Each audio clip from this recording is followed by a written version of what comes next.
And how about now? Are you seeing the title slide? Yep, looks Yes. good. Yep. And it's letting me advance. Life is good. Hooray. All right, sorry about that little clunkiness of technology. As Roger said, my relationship not only with Roger, but with the Vignellis goes back multiple years. I started doing research for my Unimark book when I was a graduate student back in the 1980s. So for the students in the audience, never say never. In the 1980s, I didn't know that I would publish a book, and I didn't know it would take me 30 years to do so, but it was worth it. The relationship with the Vignellis over those years for that book, and then the second, which was published by RIT, has been so rich and so many stories. We could talk for days, but we'll try to keep it to about 30 minutes instead. I know that some of what I'm going to show are things that are familiar to you, but for some of the students, possibly not so much.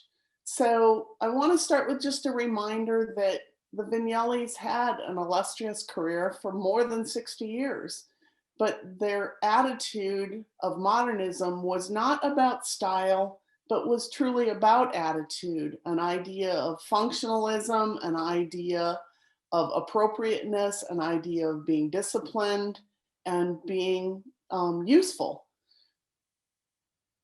I think most people, when they think about the Vignellis, are more familiar with Massimo and more familiar with the graphic design work that was done.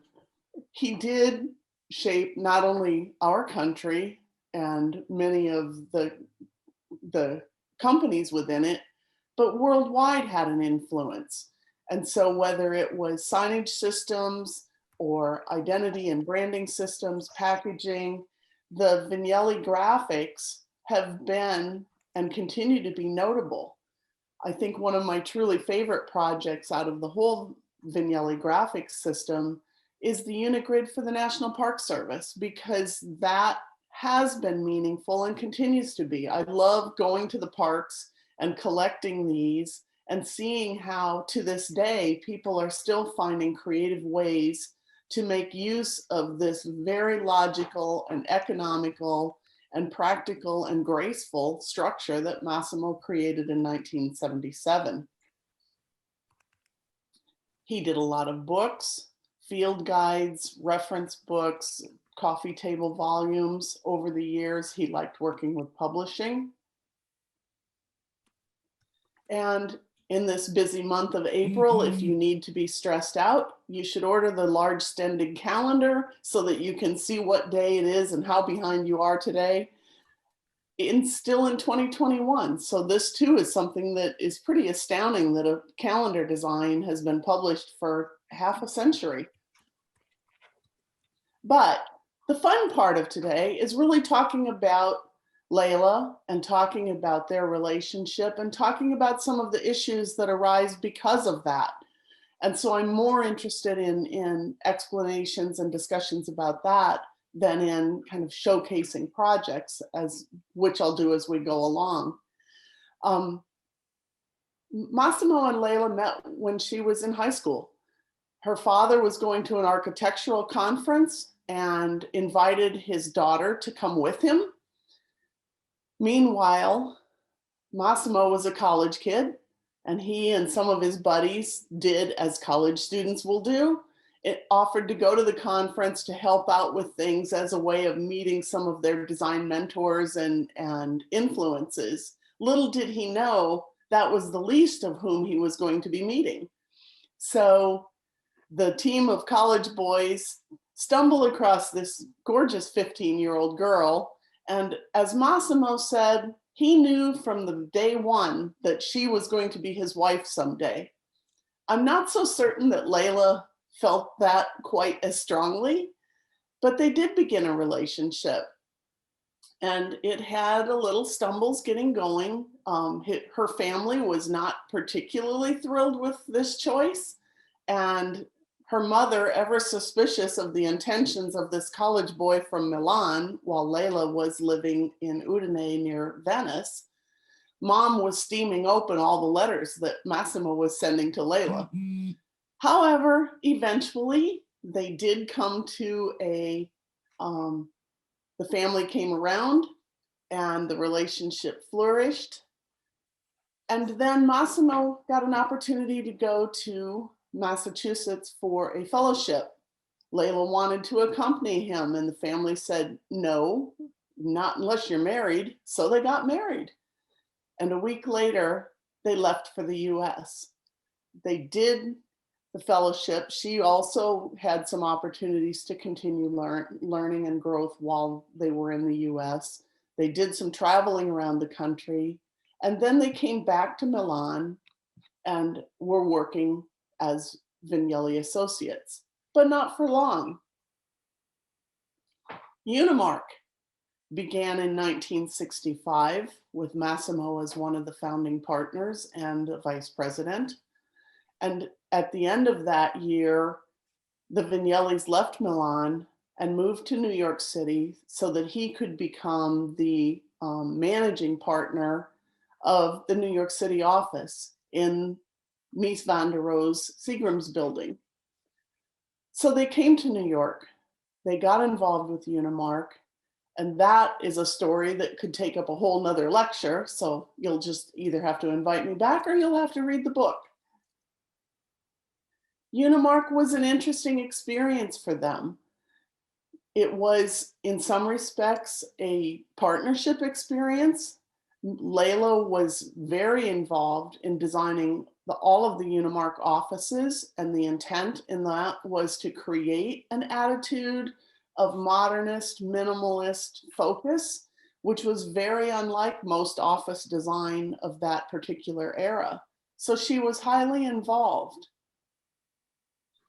One of the major projects from Unimark was the signage system for the New York City's transit system. Bob Norda, who was still based in Milan, was working very closely with Massimo on this project. There were many other major projects at Unimark over the years, but it isn't the projects I want to talk about, it's some of the more uncomfortable attitudes. The company was very much of its era. No spouses. Even if Massimo was a vice president, he couldn't make an exception for Layla. So while he was management, she was hired on a contractual basis, which was, to say the least, very frustrating for her. It wasn't just her, though. The company over its lifetime had several hundred employees, but only 2 women ever rose to the ranks of managerial. If there was a relationship, somebody had to resign or they would get moved to another Unimark office and split apart. And usually, of course, it was the woman whose career was interrupted in that way.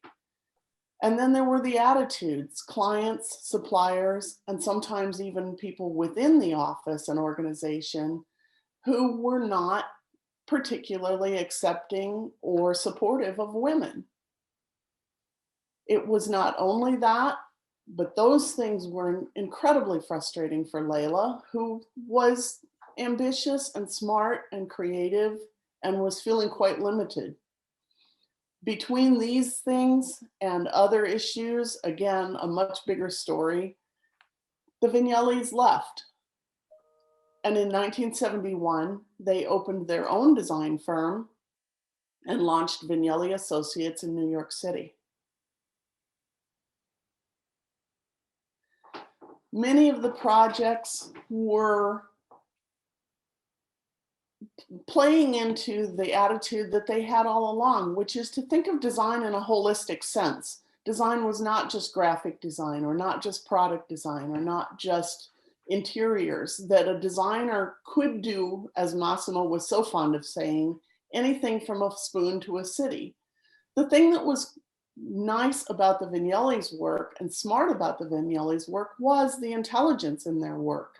For example, the Heller bakeware. Layla said, there's nothing worse than having a hot dish and you're trying to get it out of the oven and they have some little tiny handle or none at all, and you're so risking dropping something or burning something. Why can't you make a nice big broad rim that can be a handle from any direction? And why can't you make lids that can be serving dishes? Why can't you make a serving plate, a serving bowl that can go straight from the oven to the table and look beautiful? I love the fact that you can see from the top image the ribbed design on the outside of these, on the sides of these. Again, Layla said, what's the prettiest part of a casserole? It's the nice, cheesy, bubbly top. It's not the sides. So hide the sides. Keep the top as a celebration of what's to come. They did more high-end work as well as day-to-day work. This beautiful glassware and pitcher and silverware set for the Chiga hotels is still marketed. You can buy these at the Met in New York City. And they're delicate and wonderful, and they fit in your hands. They just cup in your hands so beautifully. They did tables of all different sorts. These pictures are a poor substitution for you guys walking down the hall and seeing what you have on display at the Vignelli Center. But the idea and attitude of exploration, sometimes more playful, sometimes more practical, but definitely across the full breadth of design. Interiors, signage systems, showrooms, they did it all. But problems continued. Layla's would go to the job site. She was the one who was managing materials, managing contracts, managing time, checking on the quality of the work. And she'd show it up at a job site to catcalls and dismissive hi sweeties. And hey, we have something important to talk about. Where's your husband so we can answer this? She just was so frustrated with this and said this was something she had not anticipated in coming to the United States, that she said she didn't feel that way in Italy. She was respected there. Another facet of this that is kind of funny in a way is, of course, the Vignellis were promoting the work that they were doing and sending it into various magazines for publication and promotion. And Massimo said they would send it in with both of their names, and then the magazine would arrive and it would show this work and it would only have his name. And she would get so mad. So he said he got to the point where he would get up to make sure he could get to the mail before Layla did. And then he would hide any magazines that didn't have her name in them because he knew that she was going to be unhappy about it. But they had much to be happy about and much that they were thoughtful about. They worked together on the entire interior and signage and logo and systematic ceremonial aspect of St. Peter's Church on Lexington Avenue. If you haven't been there, students, you've got to go to New York and you've got to go see it, because to walk into that space, it's amazing. And Layla said when they got the contract to work on this, she said it was an interesting project because it's not just a church. The St. Peter's also is a community center, and they have poetry readings and they have musical events. And so she said we had to change our thinking, and we decided that we shouldn't think of it as just a church, but it was really a moral space and a gathering space. And so they worked on ideas for flexibility in seating, mobility and moving things around. They worked on every aspect. And from the ceremonial things for the church services or the tables and seating throughout, Layla said she designed the altar. And she said, this is God's table, so it needs to be impressive. It can't be some skimpy little thing. And created this very massive looking, substantial altar that could be a sign of the church and the power of the religion.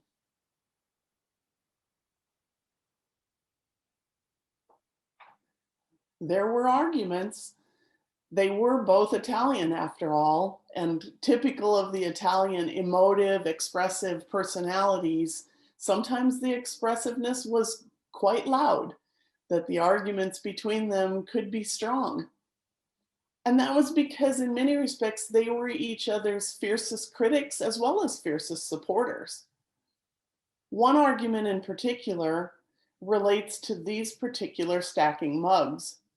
And Luca Vignelli, their son, talks about, says he will never forget the dinner argument over these mugs.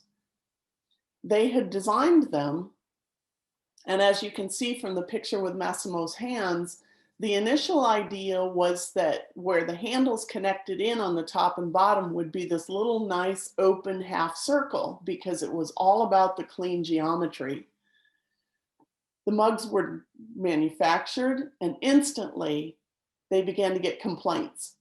And Heller, the distributor, called and said, "We have a major problem here.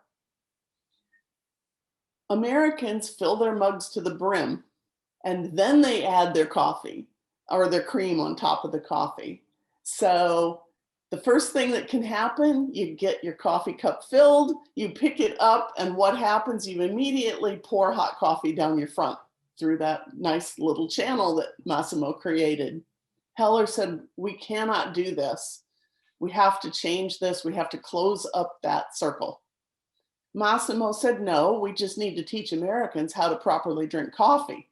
So Layla was the practical one and pragmatic, and said, Massimo, being the dreamer, is going to change the entire American society's way of drinking coffee.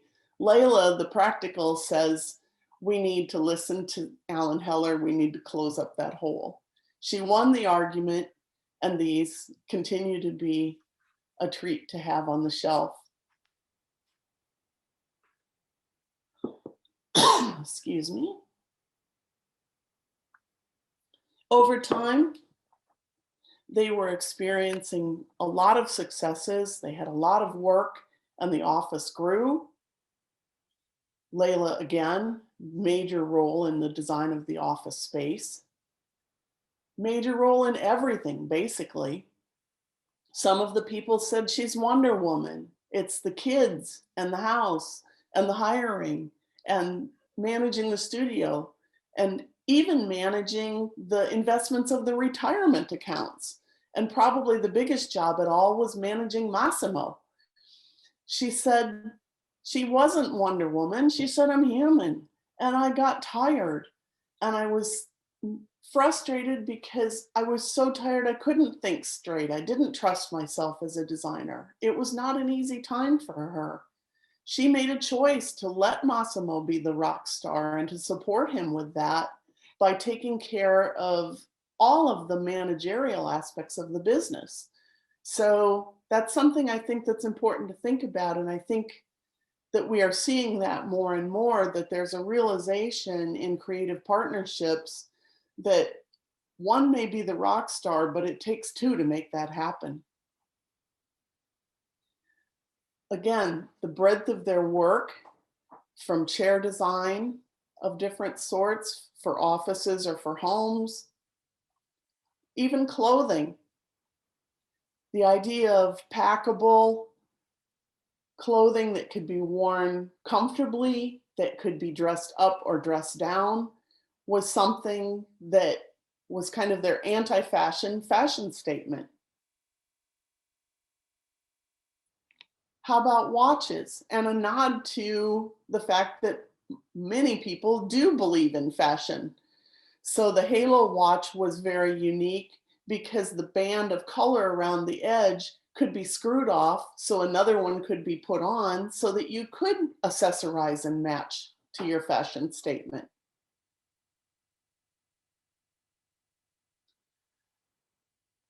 Some of the favorite works for both of them, and particularly for Layla, were the bigger projects where it was working with architectural spaces and three-dimensional design.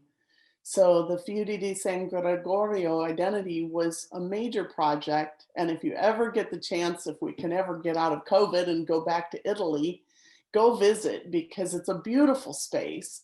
So not only was it logo and labeling and wine bottles, but the space itself. The restaurant had an atmosphere of elegance, um, and, and comfort that just enveloped you and made you really feel and see and understand the whole aesthetic and identity that they were trying to convey. A wonderful space.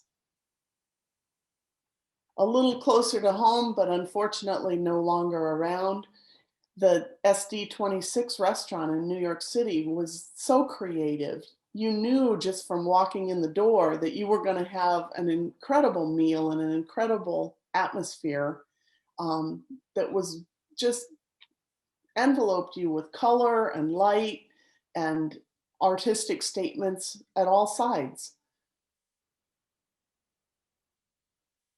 How did they work?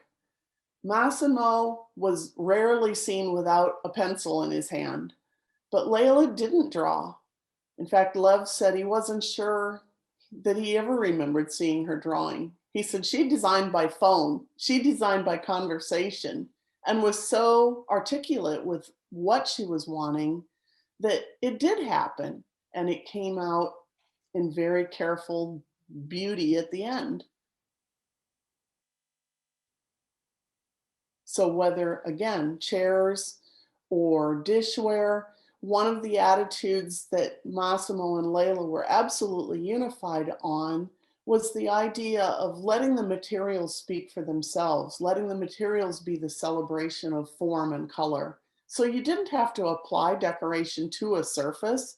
It was the shapes and forms of the materials themselves that created that. The Sasaki color stone was glazed, and then all of the glazing, after it was glazed, then that edge was cut off. So the porcelain rim, the natural porcelain, was what created any decoration.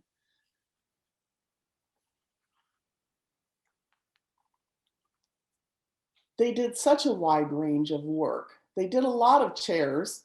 This one is one that was super comfortable to sit in. The leather chair just wrapped around you in a way that had you sitting up straight, but yet you could rest your hands on the arms and feel totally comfortable and at ease. So it gave not only a visual presence on that stage setting for the TV, but it also really helped anyone who was sitting in there to have a better stage presence because it just sort of wrapped you into a very comfortable and confident seating position.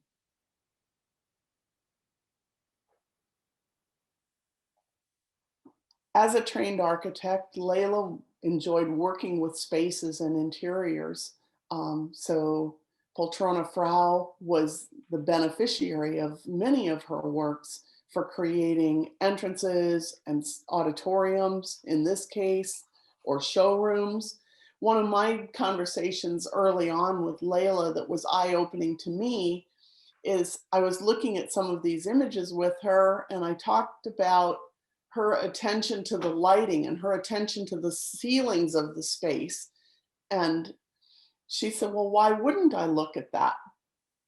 And I said, I'm from the Midwest of the United States where most of the ceilings are flat. And if we're lucky, they're just painted white. I said, it would never have occurred to me to really think about the space above me because there wasn't anything there to look at.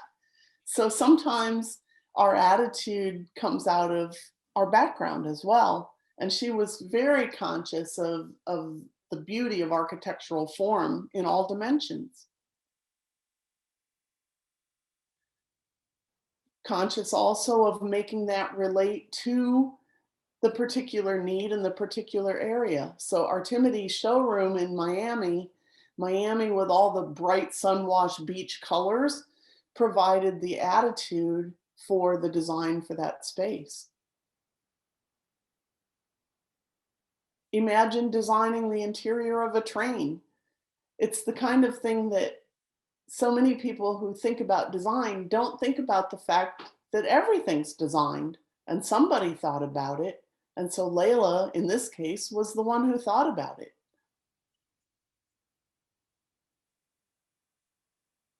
High standards and thoughtfully high standards were something that Layla was recognized for. Patty was telling me that this story and said she was serving on a jury with Layla and they were looking at a range of product design. And Layla had one particular piece that she really liked. At some point, the question was, Patty, what do you think? And Patty was intimidated because, I mean, Layla's a major person. Patty was really at an early stage in her career. And she said, I don't think that this piece warrants the top award. Why? Well, the piece itself is good, but the packaging of it and the storage of it, that hasn't been thought about yet. That's not really resolved. Silence for a moment, and Layla said, Patty, you are right. And they chose a different piece.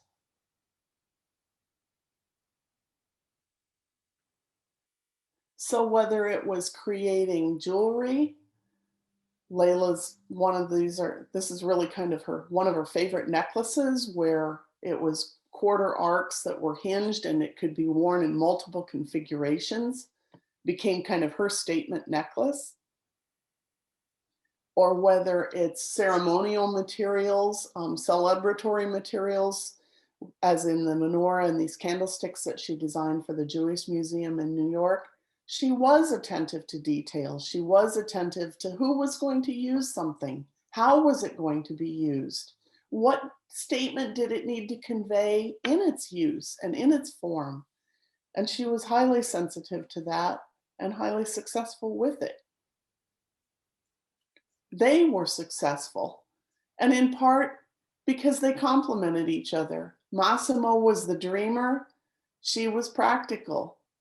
They grew together. Imagine being with somebody for 60 years, you know you're going to know each other so well. You can listen, you can critique, you know that you're getting an honest input from that partner. And so their entire life, for the most part, creative, intellectual, personal, was a shared life, and it was a rich one. Until very much at the end. And we were all saddened when Layla was diagnosed with Alzheimer's. It was hard. That was hard on everyone. And I'm sure Roger has strong memories of this phase too. Initially, Massimo was angry and frustrated, and honestly, having to have a new recognition for all of the things that Layla did, from balancing the checkbook to, just making things happen. All of a sudden, she wasn't doing that anymore. But what was rich for me to see was how Massimo, after that initial anger and frustration, how there was not only acceptance, but truly genuine love. He became so patient and so supportive and so thoughtful in watching out for her and taking care of her. It was just absolutely a beautiful thing to see. And it was sad for all of us when, as often happens as the caregiver, Massimo was the one who we lost first.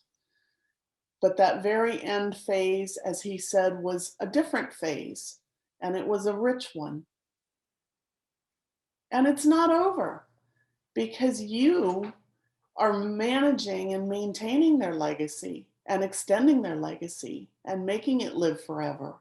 So with the innovations of the Vignelli Center and the inspiration to see the possibilities of what that could be and how that could relate to RIT was truly a wonderful thing and continues to be wonderful.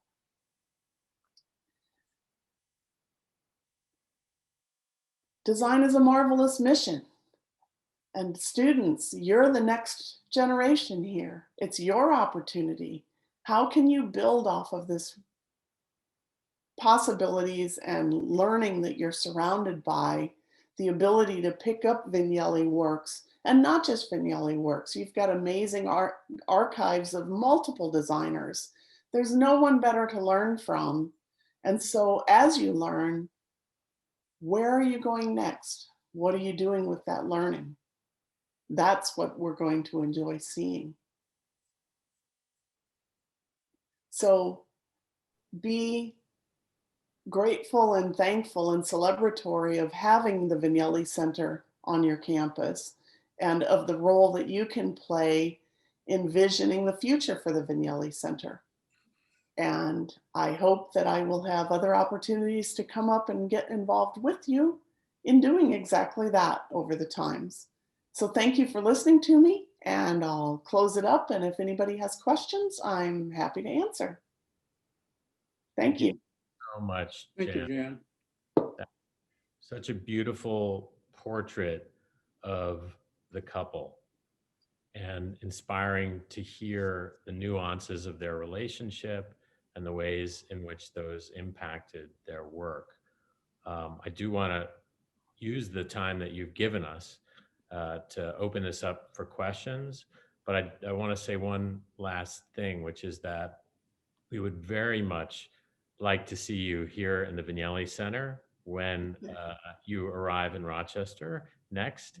And the Vignelli red carpet will always roll out for you. So we hope to see you soon. All right. Thank you, Josh. It's a wonderful space. I love walking through there and seeing the displays. I love seeing the Facebook listings from the center as Jen is posting things, and we're seeing the kinds of work that they're uncovering still to this day in those multitudes of boxes in the back room. So it's a great spot. Does somebody have a question? I have one, Jan. All right. With the transition at the leadership transition at the Vignelli Center, we're now honoring their slogan, "Design is One," in a new and continued way. And I'm wondering if you could share with us your understanding of what that means. It's a wonderful phrase. The easiest answer is for me to say it ties to their idea of being holistic in approaching design, that you don't have to be categorized as I do graphics or I do interiors or I do digital or I do product, that someone who is trained to think about design, to think about appropriateness, to think about use, to think about the audience, to think about the needs and the possibilities, that way of thinking is something that is a universal in terms of applying it to solving problems. So to me, that's part of Design is One.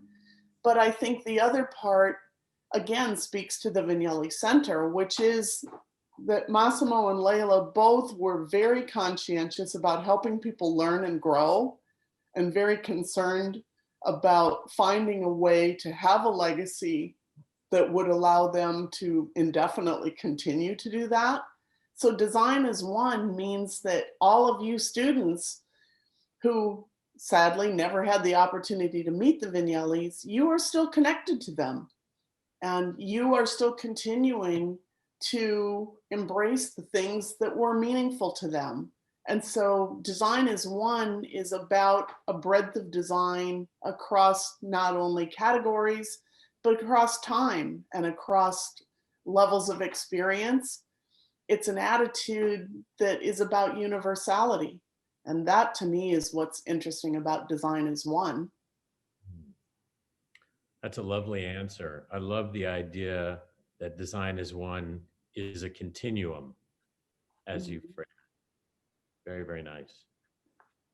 Let me ask a question, since nobody seems to have questions for me. Some of you students, I can tell by your Zoom window that you're a student. So when you've been in the Vignelli Center, what's something that stood out to you or surprised you or awed you as you've looked at things? Don't make me call on you, because I will. I can say it. I'm actually on the Vignelli Center. I am sitting really close to Josh. Okay.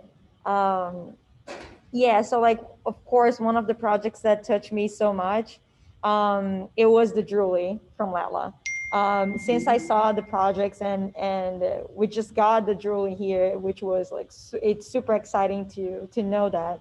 But definitely seeing the pictures and seeing the archives regarding the project, it was definitely one of the projects that I just love the most. It's beautiful, and it has a lot of character from her. So it's definitely one of my favorite objects from their production for sure. Yeah, that sort of embodies her attitude of elegance, I think. Great. How about somebody else? What's something that's inspired you? Well, I'll Jan, speak. I just would jump in here in the void of a question. Uh, but you know, we really appreciated that image of Massimo with his Rolls Royce. And I think one anecdote which I think is very interesting is that Massimo and Lella were at Woodstock and participated in Woodstock.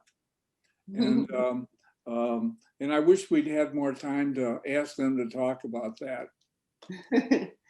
I know I don't know that they had a Rolls Royce at the time, but I can just imagine that would be such a Massimo thing to do, to go to the Woodstock Music Festival in a Rolls Royce. No, I think they won in their VW Bug. I think so. They had the wisdom to switch cars for that. Yeah. I remember when Roger was interviewing Massimo here at RIT, and he brought up that anecdote, and Massimo responded. And to this day, the image of Massimo and Lella standing watching Jimi Hendrix, explode the Star Spangled Banner has remained with me. It's kind of a beautiful thought. Yeah. There's so many good stories. Sure. Any other questions from our cohort out there? We have students, we have some staff and some faculty. We want to be respectful of Jan's time, but we have her now, so. And there's nothing I'd rather talk about than Layla and Massimo. Come on, students, what's something else that you like in the Vignelli Center? What's something that's been interesting to you?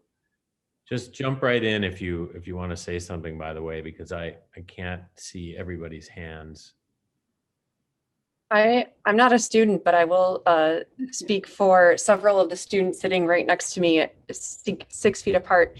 I'm teaching a class of freshmen right now. So for those of you in this class who haven't seen the Vignelli Center yet, I think we're probably going to take a walk over there after this conversation, and maybe we can report back to you.